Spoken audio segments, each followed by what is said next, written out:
Hi అండి, welcome back to my channel cooking for you 99. ఈరోజు వీడియోలో ఉగాదికి స్పెషల్గా చేసుకునే బొబ్బట్లని సాఫ్ట్గా అండ్ టేస్టీగా ఎలా చేసుకోవాలో ఈ వీడియోలో చూసేద్దాం. ఈ బొబ్బట్లని ఎవరైనా సరే ఈజీగా ప్రిపేర్ చేసుకోవచ్చండి. చాలా టేస్టీగా ఉంటాయి, ఒకసారి ట్రై చేయండి. ఇప్పుడు బొబ్బట్లని ఎలా చేసుకోవాలో చూసేద్దాం. ఇప్పుడు ఒక బౌల్ తీసుకొని అందులో 1 కప్పు వరకు శనగపప్పు వేసుకోవాలి. పప్పులోకి వాటర్ వేసుకొని ఒక 2 టైమ్స్ బాగా వాష్ చేసుకోవాలి.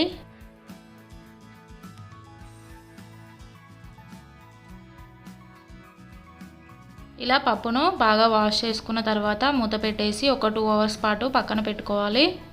ఇప్పుడు వేరొక బౌల్లో 1 కప్పు పప్పుకి 2 కప్స్ వరకు గోధుమ పిండిని తీసుకున్నాను. ఇప్పుడు ఇందులో ఒక 1/2 టేబుల్ స్పూన్ వరకు సాల్ట్ వేసుకోండి. అలాగే ఒక 3 టేబుల్ స్పూన్ వరకు ఆయిల్ వేసుకోవాలి.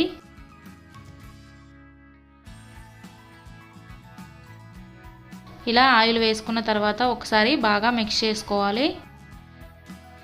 ఇలా పట్టుకుంటే ముద్దలాగా రావాలి. ఇప్పుడు కొద్దిగా వాటర్ వేసుకుంటూ మెత్తటి చపాతీ పిండిలాగా కలుపుకోవాలి. చూడండి, ఇలా చూస్తున్న విధంగా పిండిని కలుపుకోవాలి. ఇప్పుడు ఇందులోనే ఒక 2 టేబుల్ స్పూన్ వరకు ఆయిల్ వేసుకొని మరొకసారి కలుపుకోవాలి. ఇలా పిండిని ఒక 2 మినిట్స్ కలుపుకున్న తర్వాత ఇప్పుడు ఇందులో ఒక 2 టేబుల్ స్పూన్ వరకు ఆయిల్ వేసుకొని పిండి మొత్తం అప్లై చేసుకోవాలి. ఇలా అప్లై చేసుకోవడం వల్ల పిండి అనేది గట్టిపడకుండా ఉంటుంది. ఇప్పుడు మూత పెట్టుకొని పిండిని ఒక 1 అవర్ పాటు బాగా నాననివ్వాలి. అలాగే బెల్లాన్ని ఇలా తురుముకొని పక్కన పెట్టుకోండి. చూడండి, పప్పును ఒక 2 అవర్స్ నానబెట్టుకున్నానండి. పప్పు కూడా బాగా నానింది. ఇప్పుడు ఒక కుక్కర్ని తీసుకొని అందులోకి మనం ముందుగా నానబెట్టుకున్న పప్పును వేసుకోవాలి. ఇలా పప్పు వేసుకున్న తర్వాత 1 కప్పు పప్పుకి 2 కప్స్ వరకు వాటర్ వేసుకున్నాను. 2 కప్స్ వాటర్ అయితే సరిపోతుంది. ఇందులో కలర్ కోసం ఒక 1/2 టేబుల్ స్పూన్ వరకు పసుపు వేసుకొని మూత పెట్టేసి ఒక 3 to 4 విజిల్స్ వచ్చేంత వరకు కుక్ చేసుకోండి. పప్పు కూడా బాగా ఉడికింది. ఇప్పుడు ఈ పప్పుని ఫిల్టర్ చేసుకుందాం.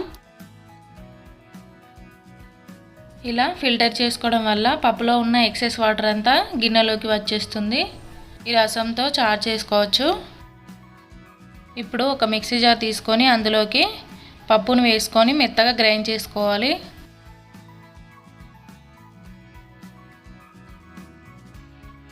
చూడండి, ఇలా చూస్తున్న విధంగా ఫైన్గా పేస్ట్ చేసుకోవాలి. మిగిలిన పప్పును కూడా సేమ్ ఇదే విధంగా గ్రైండ్ చేసుకొని ఒక బౌల్లోకి వేసుకొని పెట్టుకోండి. ఇప్పుడు ఒక ప్యాన్ తీసుకొని అందులోకి 1 కప్పు పప్పుకి 1.5 కప్పు వరకు బెల్లాన్ని తీసుకున్నానండి. 1 కప్పు బెల్లం అయితే కరెక్ట్గా సరిపోతుందండి. కొంచెం స్వీట్ ఎక్కువ కావాలనుకుంటే ఇంకొక 1/2 కప్పు యాడ్ చేసుకోండి. ఇలా మిక్స్ చేసుకుంటూ మంటను మీడియం ఫ్లేమ్లో పెట్టుకొని మెల్ట్ అయ్యేంత వరకు ఇలా ఫ్రై చేసుకోవాలి. ఇప్పుడు ఇందులోనే మనం ముందుగా ప్రిపేర్ చేసుకున్న శనగపప్పు ముద్దను వేసుకోవాలి. బెల్లాన్ని శనగపప్పును ఒకటేసారి వేసుకొని ఫ్రై చేసుకోకండి, ఎందుకంటే బెల్లం అనేది త్వరగా కరగదు. ఇలా బెల్లం మెల్ట్ అయిన తర్వాత పప్పును వేసుకుంటే త్వరగా అయిపోతుంది. పప్పు ఇలా దగ్గరికి అయ్యేంత వరకు కలుపుకుంటూ ఉండాలి.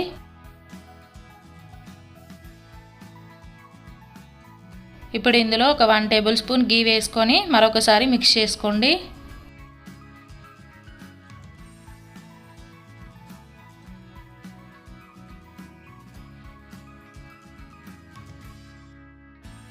ఇలా పప్పు అంతా ప్యాన్ నుండి సపరేట్ అయ్యేంత వరకు మిక్స్ చేసుకోవాలి. ఇలా పప్పు ముద్దగా అయిందంటే పూర్ణం రెడీ అయిపోయింది. ఇప్పుడు స్టవ్ ఆఫ్ చేసి ఇందులోనే ఒక 1/2 టేబుల్ స్పూన్ ఇలాచీ పౌడర్ వేసుకొని మరొకసారి బాగా మిక్స్ చేసుకోవాలి.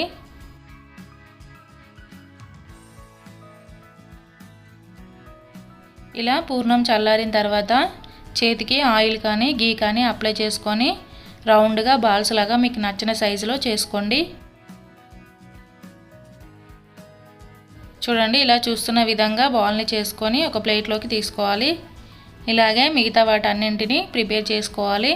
చూడండి, ఇలా చేసుకున్న తర్వాత మనం ముందుగా నానబెట్టుకున్న పిండిని మరొకసారి బాగా కలుపుకోవాలి.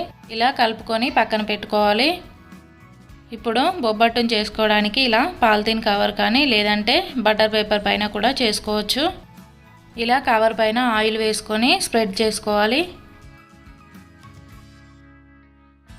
స్ప్రెడ్ చేసుకున్న తర్వాత ఒక ముద్దను తీసుకొని ఇలా పూరి సైజులో కొంచెం ప్రెస్ చేసుకోవాలి. ఇలా ప్రెస్ చేసుకున్న తర్వాత ఇప్పుడు ఒక పూర్ణాన్ని తీసుకొని మధ్యలో పెట్టుకొని ఇలా చూస్తున్న విధంగా సీల్ చేసుకోవాలి. చూడండి, ఇలా చూస్తున్న విధంగా పూర్ణం బయటికి రాకుండా క్లోజ్ చేసుకోవాలి.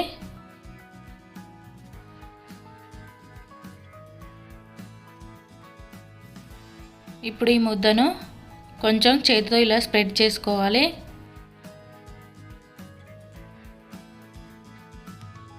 ఇలా స్ప్రెడ్ చేసుకున్న తర్వాత పైన ఒక కవర్ను వేసుకొని వీలైనంత పల్చగా ఒత్తుకోవాలి.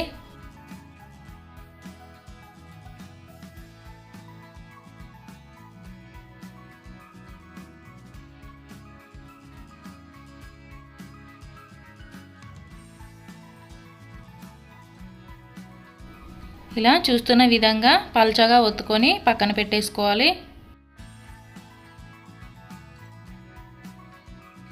ఇలా పెనాన్ని తీసుకొని బాగా హీట్ చేసుకున్న తర్వాత బొబ్బట్టును వేసుకోవాలి. బొబ్బట్టు ఈ విధంగా లైట్గా ఫ్రై అయిన తర్వాత ఇప్పుడు మరొక వైపుకి టర్న్ చేసుకోవాలి. చూడండి, ఇప్పుడు పైన ఆయిల్ని కానీ గీ కానీ అప్లై చేసుకోవాలి. ఇలా అప్లై చేసుకున్న తర్వాత ఇప్పుడు మరొక వైపుకి టర్న్ చేసుకోవాలి. చూడండి, ఇలా చేసుకోవడం వల్ల బొబ్బట్టు అనేది చాలా బాగా పొంగుతుంది.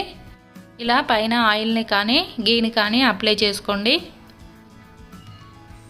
ఇలా రెండు వైపులా అప్లై చేసుకున్న తర్వాత ఇప్పుడు మరొక వైపుకి టర్న్ చేసుకొని బాగా కాల్చుకోవాలి. చూడండి, ఇలా రెండు వైపులా బాగా కాల్చుకున్న తర్వాత ఇప్పుడు వేరొక ప్లేట్లోకి వేసుకోవాలి. ఇప్పుడు ఇంకోటి కూడా చూపిస్తాను. సేమ్ ఇదే విధంగా మిగతా బొబ్బట్లను కూడా కాల్చుకోవాలి.